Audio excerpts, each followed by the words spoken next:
1945년 4월 12일 2차 대전 막바지에 치달았을 때에 미국인들은 믿기 어려울 정도의 충격적인 뉴스를 접하게 됩니다. 그것은 다름 아닌 당시 32대 프랭클린 루즈벨트 대통령이 갑자기 서거하였다는 소식입니다.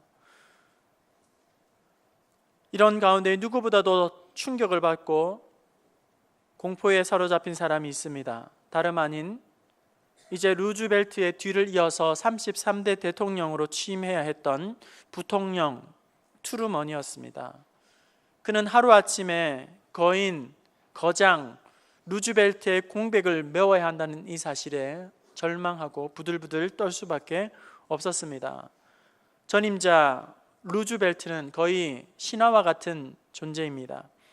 미 역사상 처음으로 12년째 3번 연속으로 대통령 자리에 올랐고 1929년 최대의 경제 대공황이 왔을 때에 뉴딜 정책을 통하여 나라의 경제를 구해내었고 그리고 온 국민의 사랑과 지지를 한몸에 받았던 인물입니다.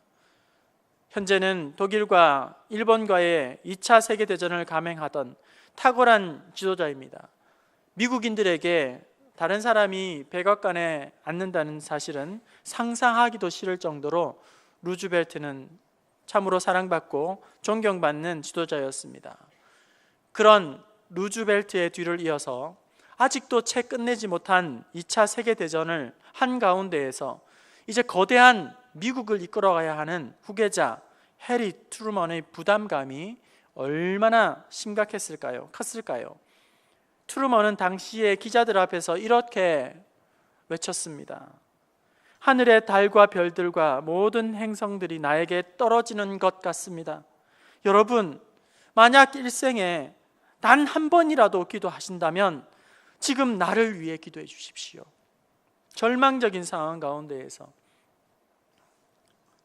너무나도 위대하고 탁월한 전임자의 뒤를 잇는다는 것이 그 자체가 얼마나 공포스러운 일이고 부담스러운 일이고 살인적인 스트레스를 중압감을 느끼는지 모릅니다. 여러분, 오늘 성경에는 그런 이야기가 나옵니다. 바로 모세의 뒤를 이어 지도자가 되어야 하는 여호수아의 이야기입니다.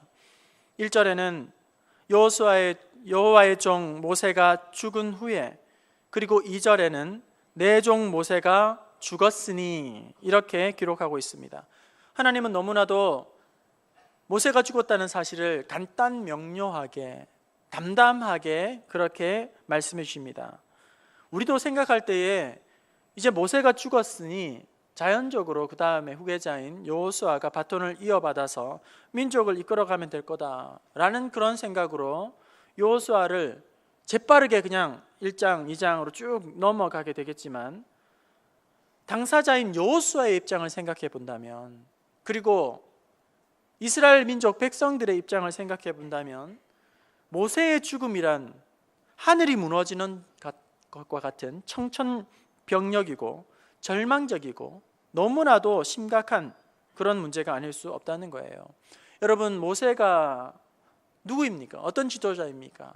400년 파라오의 압제하에 있던 이스라엘 백성들을 애굽에서 탈출하도록 그렇게 이끌어내고 광야 40년 동안 모든 이스라엘 백성들이 오직 모세의 리더십 하나에 의지하면서 그렇게 광야를 지내오게 되는 것이죠. 풀 하나 없는 그 땅, 먹을 것과 입을 것과 또 모든 것들을 다 모세가 기도하게 되면 하나님은 역사하십니다. 그리고 이방 나라와 전쟁을 할 때에 모세가 하나님 앞에 간구하였으므로 말미암아 전쟁에서 백전백승하게 됩니다. 하나님과 백성 사이에 서 있는 위대한 지도자, 전무후무한 지도자, 대체 불가능한 지도자가 바로 이 모세였던 것입니다. 트루먼이 루즈벨트의 뒤를 잇는 것과 여호수아가 모세의 뒤를 잇는 것은 완전히 급수가 다른 것입니다. 여호수아에게는 지금 너무나도 힘든 시간들을 보내고 있는 것입니다. 광야 40년을 이제 마무리하고 마침내 하나님께서 예배해 놓으신 그 약속의 땅 가나안으로 들어가기 바로 일보 직전에 지도자 모세가 죽은 것입니다.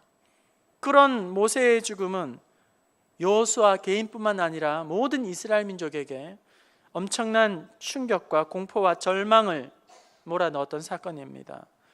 대체 불가능한 지도자 모세를 잃어버렸을 때에 그 공백을 대신 메워야 했던 이 여호수아의 심정은 어떠했을까요? 여호수아가 어떤 마음이었을까요? 드디어 올 것이 왔구나. 기회가 되었다. 이제 내가 마음껏 뜻을 펼치리라. 여호수아가 이제는 내 시대가 되었다.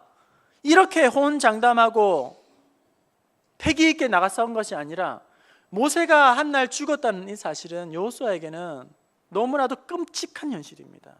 정신이 아찔할 정도로 살이 떨리는 그런 순간이 아닐 수 없습니다. 모세의 빈자리를 도무지 채울 수 없는, 자기는 턱없이 자격이 없는 그런 존재임을 잘 알았고 그것을 느끼고 있었기 때문입니다. 믿고 따르던 모세가 죽고 이제 광야를 지나 애굽으로 또 가나안으로 이제 들어가려고 하는 이때에 더욱 공포스러운 것은 가나안 땅을 들어가기 위해서는 이제 반드시 전쟁을 치러야 한다는 것입니다. 과거에 그 땅이 어떤 곳인지를 두 눈으로 똑똑히 정탐한 여호수아는 그 땅에 사는 거민들의 장대함과 그 땅의 성읍이 얼마나 견고한지, 철옹성과 같은 것을 잘 알고 있고 상대적으로 얼마나 이스라엘 백성들이 미미한 존재인지를 잘 알고 있었기 때문에 전쟁을 위한 준비를 이제는 잘 해야 하는 그런 시점이기 때문입니다. 그랬을 때에 여러분, 전쟁을 앞둔 상황에서 여호수아나 이스라엘 백성들은 당장 무엇을 준비해야 할까요? 무엇이 필요할까요? 무엇이 절실하게 있어야 하는 상황입니까? 전쟁을 앞두고 있는 이 상황 가운데에서 우리는 상식적으로 대답할 수 있습니다. 강한 군대입니다. 군사력입니다. 강한 무기입니다. 그리고 군대를 일으키기 위한 더 많은 물량과 식량들, 그리고 많은 군대를 이끌어갈 좋은 지휘관들, 그리고 힘이 부족하다면 주위에 있는 동맹군들을 끌어모아서 이 전쟁을 기필코 승리해야 한다는 절체절명의 그런 필사적인 상황에 놓여 있는 것입니다. 그런데 하나님은 무엇을 요구하고 있습니까? 무엇을 여호수아에게 준비하라고 이야기하고 있습니까? 100이면 100, 1000이면 1000, 전쟁을 준비하기 위해서 상식적으로 준비해야 할 것들이 분명한데도 불구하고 그런 상황 한가운데에서 하나님은 여호수아에게, 이스라엘 백성들에게 무엇을 요구하고 있는 것일까요? 그들에게 알려주신 이 승리의 비결은 무엇입니까? 오늘 우리 앞에 가로막고 있는 여러 가지 태산과 같은 장애물이 있습니다. 주눅들게 하고 우리를 힘들게 만드는, 두렵게 떨게 만드는 것들이 있습니다. 오늘 이런 문제와 아픔들, 고난들, 그리고 시련들을 우리는 어떻게 마주하고 이것을 극복하고 헤쳐나갈 수 있을까요? 오늘 말씀을 통해서 승리의 비결을 다시 한번 붙들고 우리의 삶의 현장으로 다가가기를 원합니다. 먼저 승리의 비결 첫 번째는 마음을 강하게 하고 담대히 하라는 것입니다. 6절 말씀 우리 한번 다시 읽어보겠습니다. 6절입니다. 시작. 강하고 담대하라. 너는 내가 그들의 조상에게 맹세하여 그들에게 주리라 한 땅을 이 백성에게 차리하리라. 하나님께서 그들에게 말씀하십니다. 마음을 강하게 하고 담대하라. 한 번 말씀하신 것이 아니라 이제 7절에서는 오직 강하고 극히 담대하라 말씀합니다. 그리고 9절에는 내가 내게 명령한 것이 아니냐, 강하고 담대하라, 두려워하지 말며 놀라지 말라. 하나님은 연거푸 반복적으로 이 강하고 담대하라는 말씀을 주셨습니다. 왜 그랬을까요? 여러분, 하나님은 언제나 그 상황에 가장 합당한 말씀, 가장 필요한 말씀을 주시는 분이십니다. 여호수아에게 3번씩이나 반복적으로 마음을 강하고 담대히 하라고 그렇게 요구하시는 것은 지금 여호수아의 심정을 보여주는 거예요. 숨을 쉬기조차 힘든 스트레스에 눌려있는, 얼마나 지금 여호수아가 두려움에 사로잡혀 있는지, 처절한 상황인지, 기절할 정도로 떨리는 상황인지를 잘 보여주는 것입니다. 그리고 여호와 하나님께서 왜 마음을 강하게 하고 담대히 하라고 하셨을까요? 모든 일의 승패가 마음먹기에 달려있기 때문입니다. 여러분, 우리는 그 옛말에 호랑이 굴에 들어가도 정신만 차리면 살 수 있다. 호랑이 등에 올라타도 정신만 똑바로 차리면 살 수 있다. 이런 말을 하지 않습니까? 아무리 힘들고 아무리 어렵고 아무리 복잡한 문제라도 마음을 단단히 먹고 오면, 다구지게 먹게 되면 의외로 그것을 쉽게 통과하게 되고 돌파할 수가 있는 것이죠. 하지만 반대로 약한 마음을 먹게 되면 별것 아닌데도 주눅이 들고 걸려 넘어지고 자기의 실력 발휘도 못하고 그렇게 힘도 한번 못 써보고 실패할 수밖에 없는 것입니다. 마음을 약하게 먹었을 때입니다.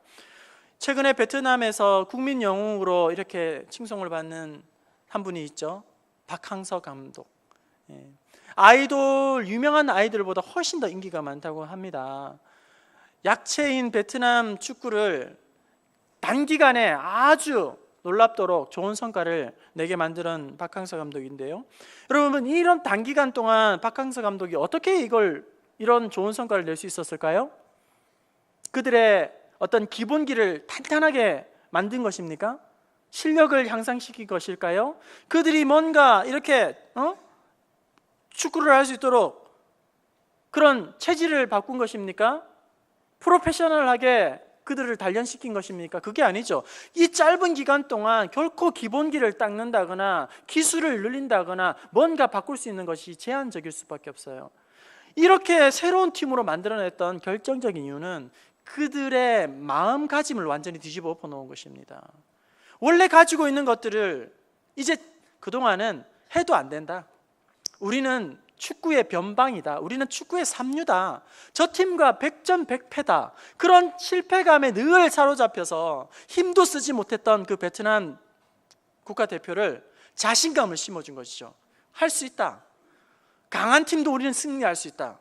우리에게는 투지가 있다. 그런 자신감을, 마음가짐을 완전히 바꿔 놓았기 때문에 놀라운 성과를 단기간에 낼 수 있었다는 것입니다. 제가 신대원 다닐 때에 건강을 위해서 학교 뒤에 등산을 매일매일 하곤 했습니다. 등산을 이렇게 하고 나면 몸도 가벼워지고 또 건강도 생기고 또 편안해지고 생각도 정리가 되기 때문에 저는 되도록이면 매일매일 그렇게 등산을 하려고 애를 썼습니다. 그렇게 이제 매일매일 등산을 하다가 비가 오면 못하게 되지 않습니까? 그리고 또 몸이 무겁게 느껴질 때에, 너무 지칠 때에는 이제 못하게 되겠죠. 그리고 시험 기간이 온다거나 과제물이 너무 많다거나 이런저런 이유 때문에 한 번씩 두 번씩 등산을 하지 못하게 자연스럽게 되잖아요. 그러면 한 번, 두 번 빠지다가 일주일씩 빠지다가 오늘 내가 다시 등산을 해야겠다라고 산을 오르려고 마음을 먹으면 이 산이 너무 힘들게 보이는 거예요. 너무너무 힘들고 어렵고 높게 보이는 거예요. 그때 제가 깨달았어요. 산은 언제나 똑같은데 내 마음가짐에 따라 이 산이 가볍게 느껴지기도 하고 이 산이 너무 부담스럽고 높이 보이기도 하는구나. 산은 언제나 똑같은 모습인데 내 마음가짐 따라서 이 산이 낮게 보이기도 하고 높게 보이는구나. 그런 제 마음의 깨달음이 생겼어요. 여러분, 어려운 문제가 있을 때에 약한 마음 먹으면 눌릴 수밖에 없습니다. 주눅들 수밖에 없습니다. 무너질 수밖에 없습니다. 하지만 어려운 문제라 할지라도 정신을 차리고 마음을 다구지게 먹으면 그 한가운데에서 돌파할 수 있는 힘이 나오게 되는 것입니다. 사람은 저마다 자기 한계를 정해놓고 그렇게 살아갑니다. 나는 이런 사람이야. 나는 이 정도는 할 수 있어. 나는 이것까지야. 이렇게 늘 한계를 정해놓고 그 한계 안에서 약한 마음을 먹고 우리가 살아간다는 거예요. 그렇게 약하게 마음 먹고 우리가 신앙생활을 하게 됩니다. 그런 자기 한계에, 자기의 어떤 경계선에 매여서 그 안에서만 살아가려고 합니다. 자기의 나이에 매이게 되고 건강 상태에 매이게 되고 자기의 달란트에 매이게 되고 자기의 성격과 기질에 매이게 되고 그런 자기가 스스로 정해놓은 나의 한계, 내가 정해놓은 그 기준, 틀 안에서 매여서 그렇게 우리는 날마다 그 안에서만 살아가려고 한다는 거예요. 매여 있으려고 한다는 거예요. 그 안에서 우리는 신앙생활을 하려고 한다는 겁니다. 어떤 분들은 1부, 2부, 3부, 신앙도 마찬가지. 그 낮 예배만, 물론 주일 성수하고 주일 예배에 빠짐없이 드리는 건 굉장히 귀한 일이죠. 하지만 그 1부, 2부, 3부 예배만 드리고 그 외에는 전혀 오후 예배라든지 수요 예배라든지 나와는 전혀 관심밖에 상관없는 것으로 여기게 되면 그것밖에, 그 안에서밖에 안 된다는 거예요.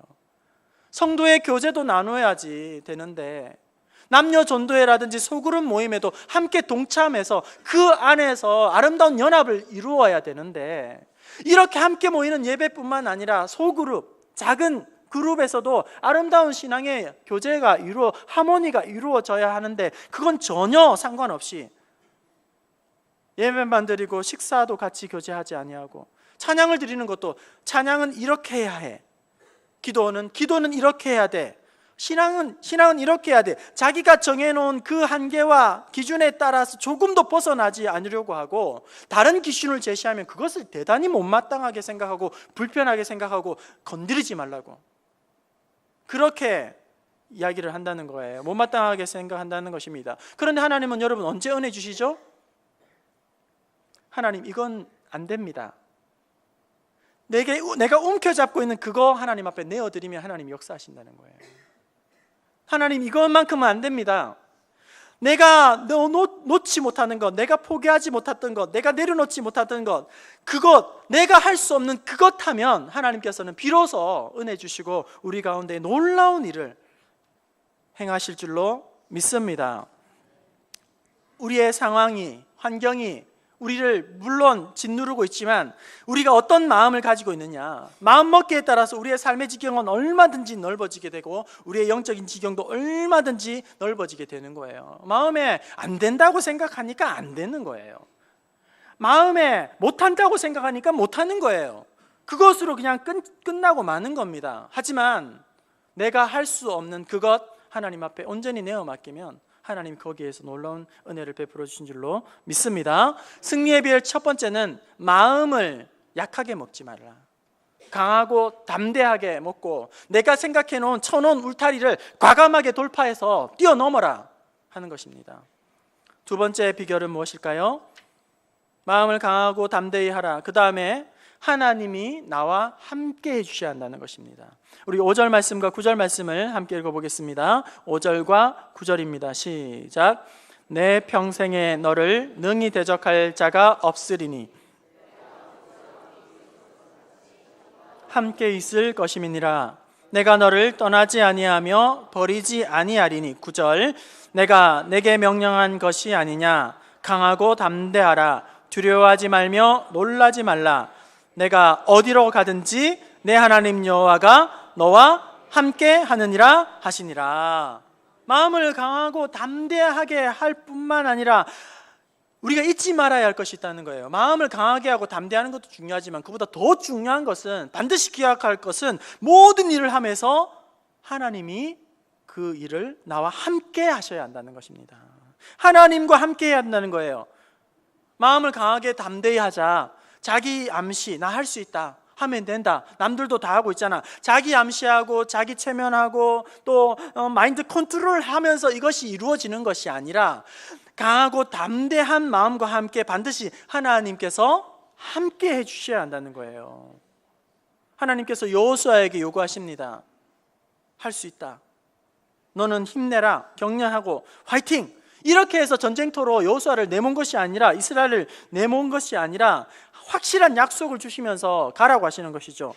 내가 모세와 함께 있었던 것 같이 너와 함께 있을 것임이라.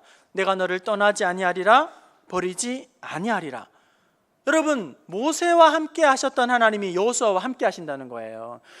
모세는 놀라운 기적의 사람입니다. 능력의 사람입니다. 지팡이 하나로 이스라엘 민족을 이끌어낸, 홍해를 마른 땅같이 걷는, 배불리 먹이고 바위를 터뜨려서 샘물을 내게 한, 어느 누구도 흉내낼 수 없는 놀라운 위대한 일을 성취한 사람이 바로 모세입니다. 그런데 여러분, 더 중요한 것은 그가 행한 모든 일들이 모세가 행한 것이 아니라 모세를 통해서 역사하신 하나님께서 행하신 일이라는 거예요. 모세의 배후에는 역사하시는 능력의 하나님이, 살아계시는 하나님이 있는 것입니다. 모세의 위대함은 모세의 개인기가 아닙니다. 모세 자기의 스스로의 능력이 아닙니다. 모세의 위대함은 모세 자신의 위대함이 아니라 놀랍도록 역사하시는 하나님의 능력이요 하나님의 위대하심이 모세와 함께 해주셨기 때문입니다. 그 하나님께서 여호수아에게 명령하십니다. 내가 너와 함께하면 모세처럼 너는 일할 것이다. 내가 너와 함께하기만 하면, 아니 모세보다 더 능한 일을 감당해낼 것이라고 말씀합니다. 여러분, 인생의 크기는 내가 어떤 존재인지에 상관없습니다. 내가 얼마나 대단한가, 내가 얼마나 능력이 있는가, 내가 얼마나 탁월한가, 내가 얼마나 잘났는가, 이것으로 우리의 인생의 크기가 결정되는 것이 아니라 나와 함께 하시는 분이 누구인가에 따라서 우리는 결정난다는 거예요. 문제는 나의 능력에 있는 것이 아니라, 나의 실력에 있는 것이 아니라 하나님이 과연 나와 함께 하고 있는가 하는 것입니다. 인간이 없는 하나님은 여전히 하나님이시지만 하나님이 없는 인간은 아무것도 아니라는 거예요. 오늘 우리의 자녀들에게 필요한 신앙이 바로 이것입니다. 우리의 자녀들에게 대대손손 물려줘야 할 신앙이, 믿음이 바로 이것입니다. 여러분, 우리의 자녀들이 믿음의 이런 재능에 취하게 되면, 자기에게 능력에게 취하게 되면, 자기의 실력에 취하게 되면 결국 그것으로 죄 짓는 데 사용하게 됩니다. 자기의 능력에, 실력에 취하게 되면 결국 하나님의 은혜를 떠나게 됩니다. 예배의 자리를 떠나게 됩니다. 하나님을 떠나게 됩니다. 세상에 그런 재물에 붙들리게 되면, 자기의 성적에 붙들리게 되면 결국 하나님을 떠나게 된다는 거예요. 우리 자녀를 두신 부모님들은 믿고 싶지 않겠지만 내 아이의 장래는 성적표에 있는 것이 아니라 하나님의 능력의 팔에 있는 줄로 믿습니다. 하나님이 함께 하시느냐 함께 하시지 않느냐, 우리의 자녀들의 인생이 결정나게 됩니다. 여러분, 요셉이 요셉된 것이 무엇 때문입니까?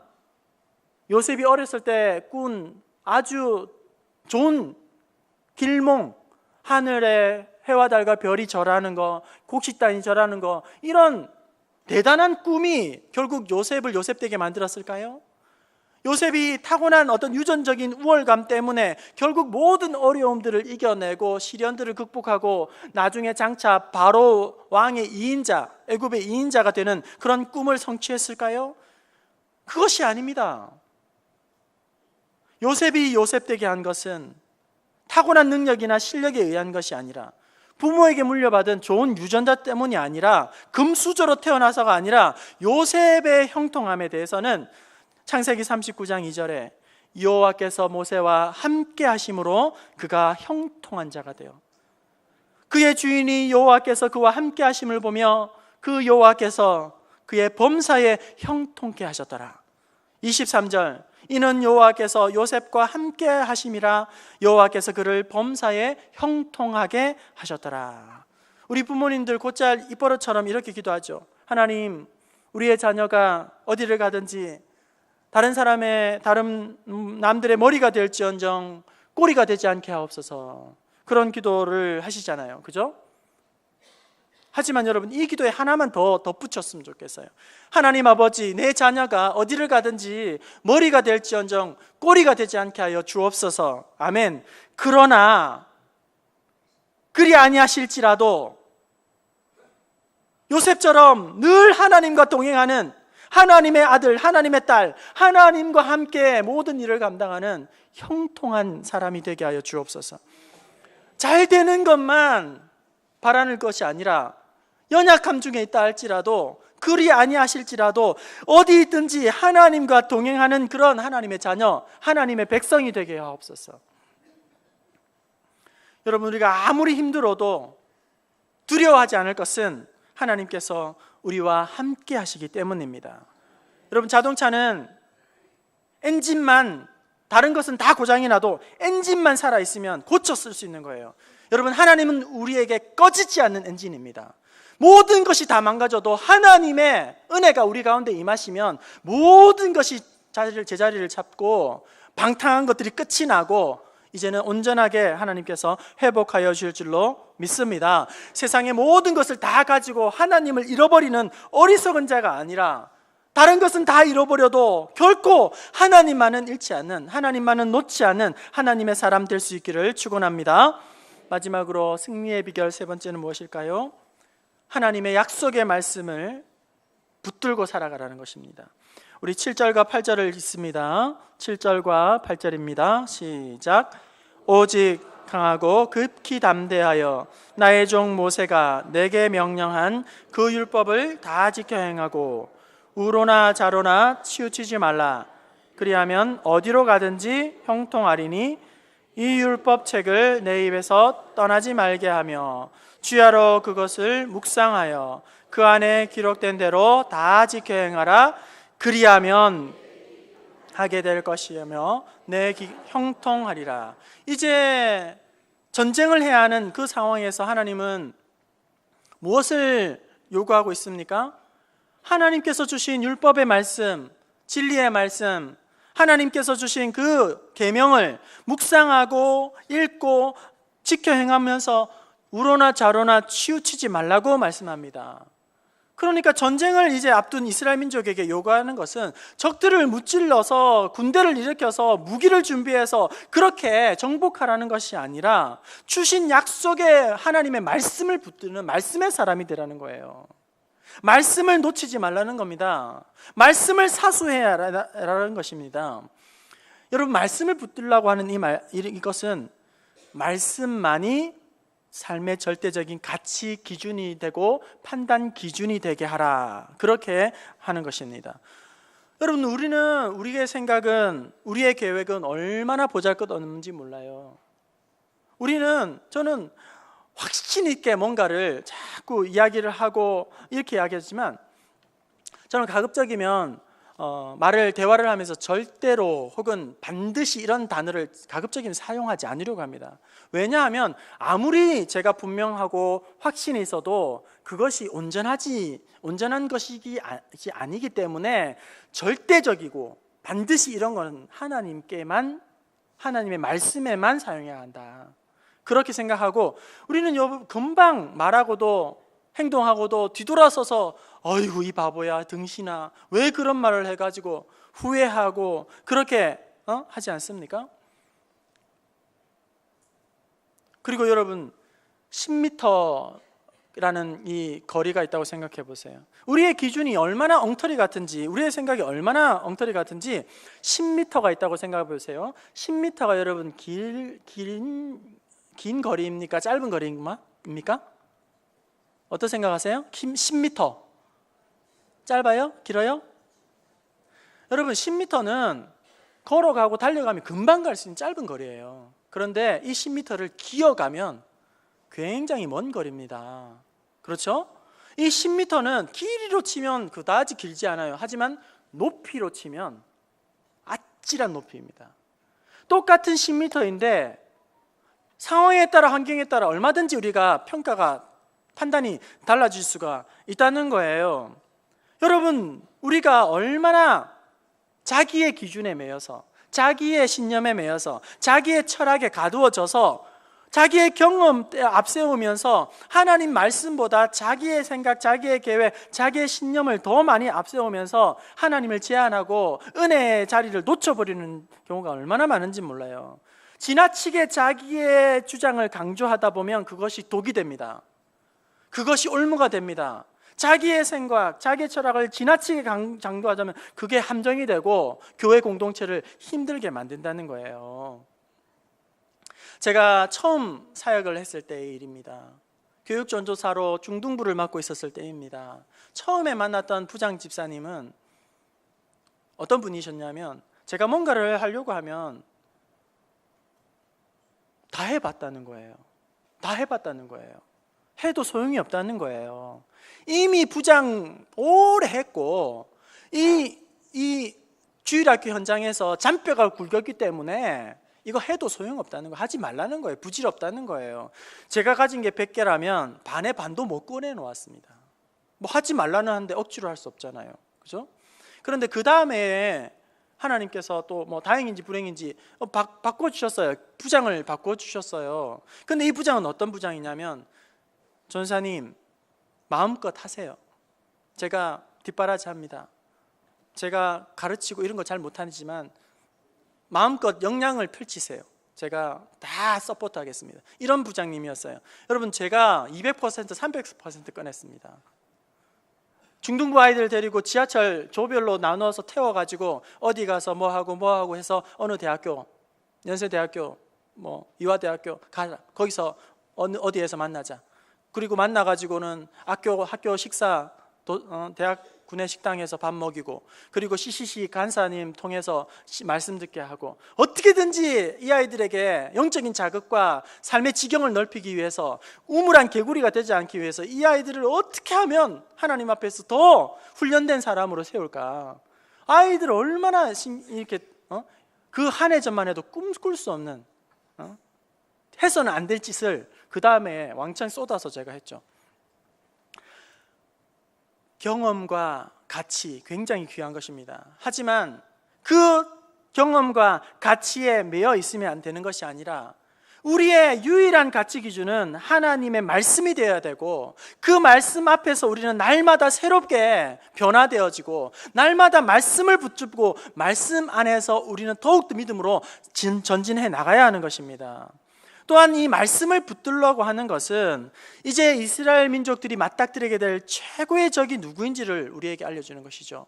여러분, 이스라엘 백성들이 싸워야 할 최대의 적은 이제 강을 건너가서 아낙 자손 철병거를 가지고 있는 난공불락의 그 요새가 아니라, 최고의 싸움의 적은 바로 망각이라는 거예요. 망각.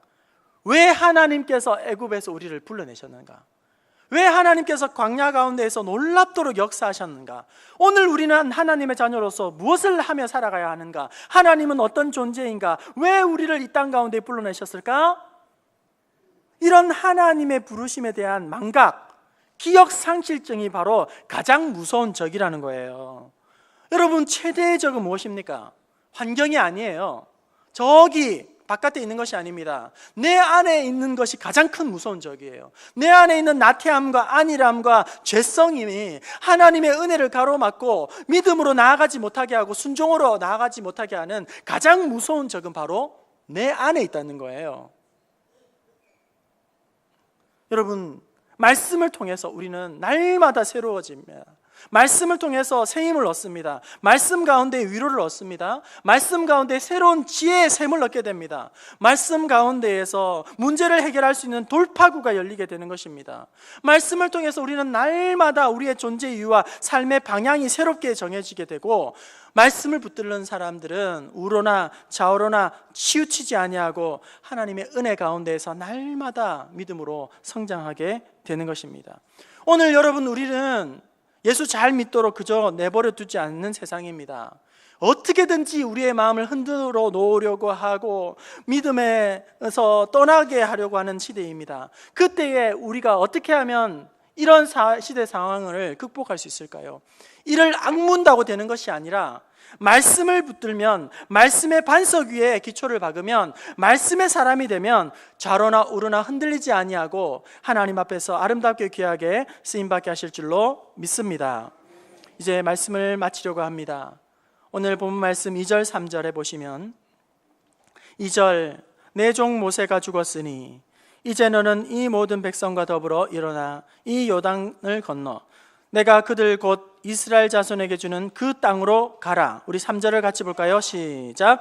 내가 모세에게 말한 바와 같이 너희 발바닥으로 밟는 것은 모두 내가 너희에게 줄 것이라고 말씀하고 있습니까? 주었노라고 말씀합니다. 여러분, 이 싸움은 이미 결정이 나 있는 싸움입니다. 이 싸움은 이미 판결이 나 있는 싸움입니다. 이미 승리를 예비해 놓고 우리 하나님은 이 싸움에 초점하고 있는 것입니다. 하지만 그렇다고 해서 그냥 그 땅을 취할 수 있는 것이 아니에요. 이겨내야 할 과정이 아직은 남아 있습니다.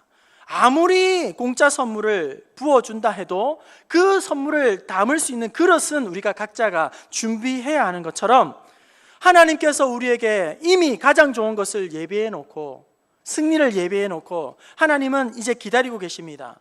그런데 우리가 이제는 통과해야 하는 것이죠. 이 과정을 잘 이겨내야 하는 것입니다.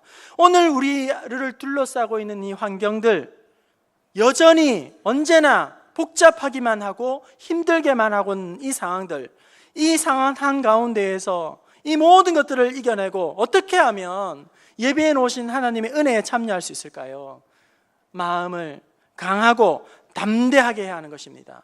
하나님이 나와 함께 동행하신다는 확신을 가지고 살아가야 하는 것입니다. 하나님의 약속의 말씀을 붙잡고 그 말씀을 지키려고 몸부림을 치는 중에 하나님께서 예배해 놓으신 놀라운 승리가 나의 승리가 되게 하실 줄로 믿습니다. 여러분, 이미 싸움은 결정이 나 있습니다. 이제 그 싸움을, 승리를 우리가 취하려면 하나님은 우리의 믿음을 보기 원하십니다. 오늘 우리 각 사람의 믿음의 순도와 열도를 확인하신 다음에 하나님께서 예비해 놓으신 은혜와 승리를 우리에게 안겨주십니다. 하나님 앞에서 이 고난의 한가운데에서 눈부신 믿음으로 하나님 앞에 순종하고 믿음으로 하나님 앞에 헌신함으로 나아감으로 말미암아 예비해 놓으신 놀라운 은혜와 승리를 맛보고 누리는 저와 여러분 될 수 있기를 주님의 이름으로 축원합니다.